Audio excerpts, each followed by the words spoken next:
Hello and thank you for attending my PowerPoint presentation of Fire Trailblazer, the Will of the Preservation. I'll be referring to Stell, the correct one, but you're free to pick Kalos. I'll call her Fireblazer because it's faster. Her splash art has all the Bellabot characters in it, as you can see. And in the story, Cocolia threw her lance straight through our heart, and we just picked it up and just started using it. And also got fire powers for some reason. That was really metal when you really think about it. In terms of gameplay, she believes in quantity over quality when it comes to shields, and she's kinda just weird in general. In terms of base stats, she has very high base defense and she will need it due to her low shield scaling, and her other stats are pretty decent across the board except for speed, which is the 5th lowest in the game. I'll actually start with her talents. Whenever she's hit, she gets a stack of Magma Will up to 8 stacks. When she has 4 or more stacks, her basic becomes enhanced. Additionally, when using her basic skill or ult, all allies get a very small shield that lasts for 2 turns. Her basics give her a stack of Magma Will and are otherwise basic. Her enhanced basics consume 4 stacks of Magma Will to enhance it, dealing blast damage. This is one of the rarest enhanced basics that do generate skill points. It generates 1 skill point and 30 energy. Her skill gives her a large amount of damage mitigation and 1 stack of Magma Will, and has a 100% base chance to taunt all enemies for a turn. Taunted enemies will guarantee attack her.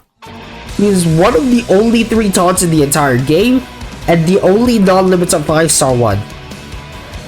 He was the first one naturally, and also the only one until Boot Hill Standoff in 2.2. It costs 1 skill point and generates 30 energy.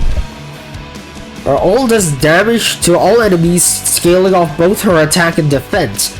Her next basic attack is also automatically enhanced and does not cost Magma Will. This is the only defense scaling damage in her base kit. It costs 120 energy. Her technique gives her a shield equal to 30% of her defense plus 384 at the start of the next battle for 1 turn. It's very short and you will most likely not even feel the effect, except for triggering a 6 trace.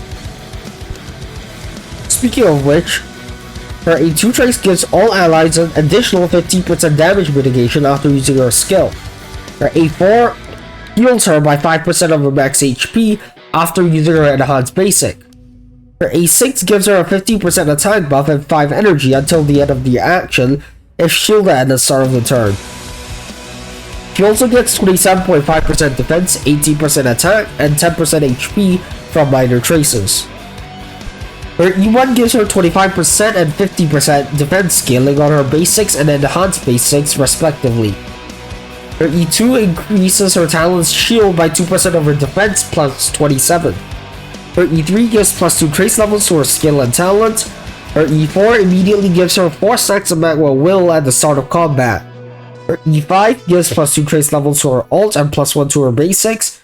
Her E6 gives her a 10% defense boost whenever using her enhanced basics and ult for the rest of the battle up to 3 stacks. He's kind of a weird hybrid between a sustain and a DPS and ends up being weak at both. He has like really weird dual scaling between attack and defense. Either you scale off defense and do no damage, or you scale off attack and have no shields. Or you can suck at both.